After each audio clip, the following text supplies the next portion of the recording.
श्री परमात्मने नमः। श्रीमद् भगवद गीता अध्याय 2 श्लोक संख्या 8। श्लोक संख्या 8 में शिक्षा देने के लिए भगवान से प्रार्थना करके अब अर्जुन उस प्रार्थना का हेतु बतलाते हुए अपने विचारों को प्रकट करते हैं। ना ही प्रपश्यामि ममाप्नुद्या यत शोकम उच्छोषणमिन्द्रियाणाम अवाप्य भूमाव सप्तन्नमृद्धम राज्यम सुराणामपि चाधिपत्यम।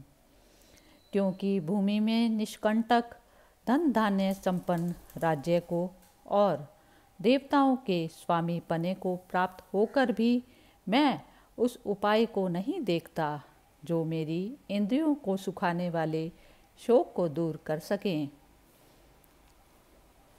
इस श्लोक में अर्जुन ने भगवान से शिक्षा देने की प्रार्थना की है, इसलिए यहाँ यह भाव प्रकट करते हैं कि आपने पहले मुझे युद्ध करने के लिए कहा है, किंतु उस युद्ध का अधिक से अधिक फल विजय प्राप्त होने पर इस लोक में पृथ्वी का निष्कंटक राज्य पा लेना है।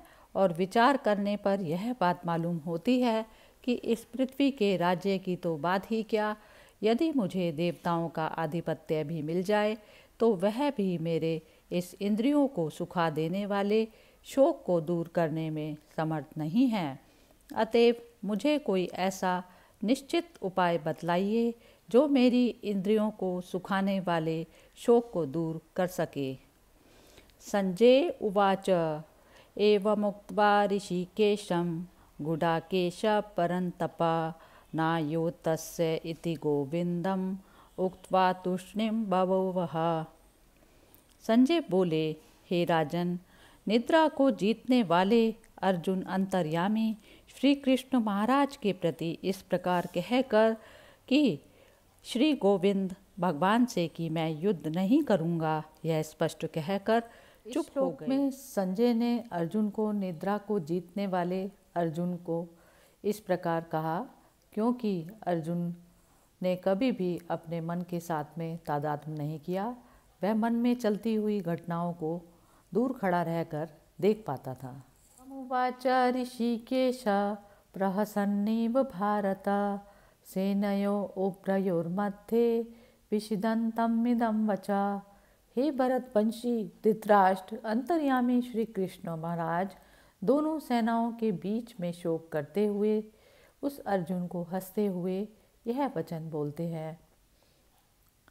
संजय इस श्लोक में यह भाव दिखला रहे हैं कि अर्जुन ने पहले ही बड़े साहस के साथ अपने रथ को दोनों सेनाओं के बीच में खड़ा करने के लिए भगवान से कहा था।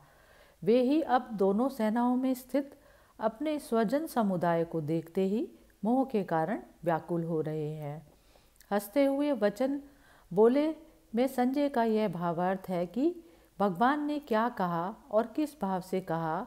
अभिप्राय यह है कि अर्जुन शूरवीरता प्रकट करने की जगह विषाद कर रहे हैं तथा मेरे शरण होकर शिक्षा देने के लिए प्रार्थना करके मेरा निर्णय सुनने के पहले ही युद्ध न करने की घोषणा भी कर देते हैं।